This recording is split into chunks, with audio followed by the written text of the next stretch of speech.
जय श्री राम। हमारे सभी प्रिय भक्तों को हनुमान जी कौन हैं, चलिए इस वीडियो के माध्यम से आप लोगों को बताते हैं। एक बार पार्वती जी ने शंकर जी से कहा, भगवान अपने इस भक्त रावण को कैलाश आने से रोक दीजिए, वरना किसी दिन मैं इसे अग्नि में भस्म कर दूंगी। यह जब भी आता है मैं बहुत असहज हो जाती हूँ। यह बात मुझे बिल्कुल भी पसंद नहीं है। आप इसे समझा दीजिए, यह कैलाश में प्रवेश ना करे। शिव जी जानते थे कि पार्वती सिर्फ उसके वरदान की मर्यादा रखने के लिए रावण को कुछ नहीं कहती है। वह चुपचाप उठकर बाहर आकर देखता है कि रावण नंदी को परेशान कर रहा है। शिव जी को देखते ही वह हाथ जोड़कर प्रणाम करता है। प्रणाम महादेव। आओ दशानन, कैसे आना हुआ? मैं तो बस आपके दर्शन करने के लिए आ गया था महादेव। आखिर महादेव ने उसे समझाना शुरू किया, देखो रावण, तुम्हारा यहाँ आना पार्वती को बिल्कुल भी पसंद नहीं है, इसलिए तुम यहाँ मत आया करो। महादेव, या आप कह रहे हैं? आप ही ने तो मुझे किसी भी समय आपके दर्शन के लिए कैलाश पर्वत पर आने का वरदान दिया है और आप ही अपने वरदान को वापस ले रहे हैं। ऐसी बात नहीं है रावण, लेकिन तुम्हारे क्रियाकलापों से पार्वती परेशान रहती है और किसी दिन उसने तुम्हें श्राप दे दिया तो मैं भी कुछ नहीं कर पाऊंगा। इसलिए बेहतर यही है कि तुम यहाँ पर ना आओ। फिर आपका वरदान तो मिथ्या हो गया महादेव। मैं तुम्हें आज एक और वरदान देता हूँ, तुम जब भी मुझे याद करोगे मैं स्वयं ही तुम्हारे पास आ जाऊंगा, लेकिन तुम अब किसी भी परिस्थिति में कैलाश पर्वत पर मत आना। अब तुम यहाँ से जाओ। पार्वती तुमसे बहुत रुष्ट हैं। रावण चला जाता है, समय बदलता है। हनुमान जी रावण की स्वर्ण नगरी लंका को जलाकर राख करके चले जाते हैं और रावण उनका कुछ नहीं कर पा सकता है।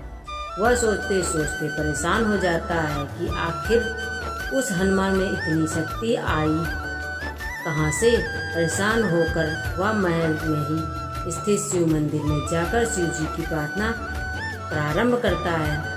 उसकी प्रार्थना से शिव जी प्रसन्न होकर प्रकट होते हैं। रावण अभिभूत होकर उनके चरणों में गिर पड़ता है। कहो दशानन, कैसे हो? शिव जी पूछते हैं।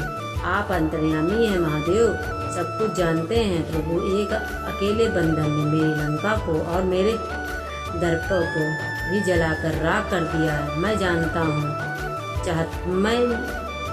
चाहता हूँ कि यह बंदर किसका नाम हनुमान है, आखिर कौन है? और प्रभु, उसकी पूंछ तो और भी ज़्यादा शक्तिशाली थी, किस तरह सहजता से मेरी लंका को जला दिया? मुझे बताइए कि हनुमान कौन है? शिव जी मुस्कुराते हुए रावण को बात सुनते रहते हैं और फिर बताते हैं कि रावण, यह हनुमान और कोई नहीं है, मेरा है, रुद्र अवतार है। विष्णु ने जब यह निश्चय किया कि वे पृथ्वी पर अवतार लेंगे और माता लक्ष्मी भी साथ ही अवतरित होंगी, तो मेरी इच्छा हुई कि मैं भी उनकी लीलाओं का साक्षी बनूं। और जब मैं अपना यह निश्चय पार्वती को बताया तो वह हट कर बैठी कि मैं भी साथ ही रहूंगी, लेकिन यह समझ नहीं आया कि उसे इस लीला में किस तरह भागीदार बनाया जाए।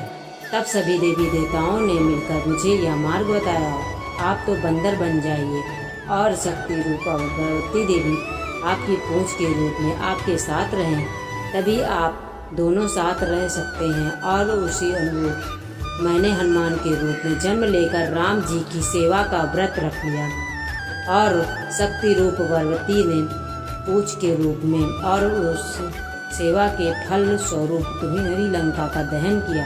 अब सुनो रावण, तुम्हारे उद्धार का समय आ गया, अतः श्री राम के हाथों तुम्हारा उद्धार होगा। मेरा परामर्श है कि तुम युद्ध के लिए सबसे अंत में प्रस्तुत होना, जिससे कि तुम्हारा समस्त राक्षस परिवार भगवान श्री राम के हाथों से मोक्ष को प्राप्त करे और तुम सभी का उद्धार हो जाए। रावण को सारी परिस्थितियों का ज्ञान होता है और उस अनुरूप वह युद्ध की तैयारी करता और अपने पूरे परिवार को राम की संरक्षण युद्ध के लिए पहल में भेजता और सब मोक्ष को प्राप्त होता है। हर हर महादेव। जय बजरंगबली।